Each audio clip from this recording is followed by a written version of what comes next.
सकाळी सकाळी छान गरम गरम असा उपमा बनवला होता. सर्वात आधी आजीला दिलं, कारण काल रात्री तिने काही व्यवस्थित जेवण केलं नव्हतं. या वयात कधी कधी डायजेशनचा त्रास होतो आणि तेच तिला कधीतरी होत असतो. त्यानंतर प्रीतमने सुद्धा छान छान नाश्ता केला. माझं बाळ जस्ट झोपून उठलं होतं. मावशीबरोबर अजूनही त्याचं ट्युनिंग एवढं चांगलं नाही आहे, पण आज तो झोपेतून उठल्यावर मावशीकडे गेला आणि तिच्या प्लेटातनंच नाश्ता करतोय. चला तर सर्वात आधी मला अव्यूचे कपडे वाहू टाकायचे होते, पण त्यासाठी काही जागा नव्हती. म्हणून जे धुतलेले कालचे कपडे होते ते सगळे छान अशी घडी करून ठेवते. मी नेहमी असंच करत असते. जेव्हा कधी मी कपडे काढते ना, तेव्हाच मी लगेच त्याला असं घडी करून घेते. मी तसे कपडे कधीच ठेवत नाही, कारण ते मग चोळामोळा होतात, परत त्याला प्रेस करावं लागते. म्हणून मी कधीच तसं करत नाही. लगेचच अव्यूचे सगळे कपडे वाळू घातले.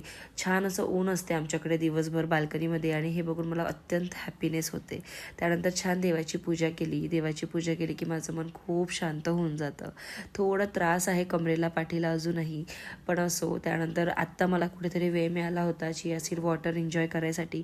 ते एन्जॉय तर नव्हतं, पण ते पिऊन घेणं खूप गरजेचं होतं, म्हणून ते पिऊन घेतलं. आता इथे अव्यू रडतोय की आई तू सगळं पाणी का फिनिश केलं, मला त्याच्याशी खेळायचं आहे, असं काहीसं त्याचं चाललं होतं.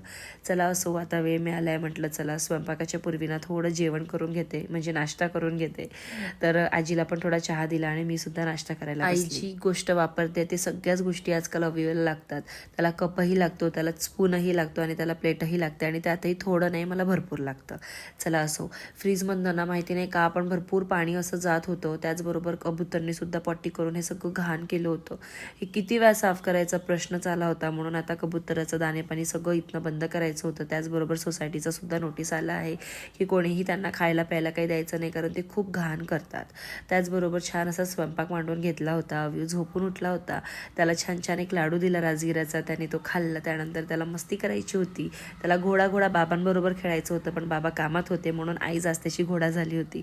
त्यानंतर मी घराबाहेर पडली, कारण मला थोडं काम होतं, पण अनफॉर्च्युनेटली ते काम काही झालं नाही. त्यामुळे मी खूप सॅड झाली होती, कारण मी तिथे 2 ते 3दा जाऊन आली आणि ते काम माझं काही होत नव्हतं. चला असो, आता अव्यूला सुद्धा घेऊन जाते खाली, कारण त्याला वॉक करवणं रोज खूप गरजेचं आहे. त्याचबरोबर तो सायकलिंग सुद्धा करतो. चला भेटूया, बाय.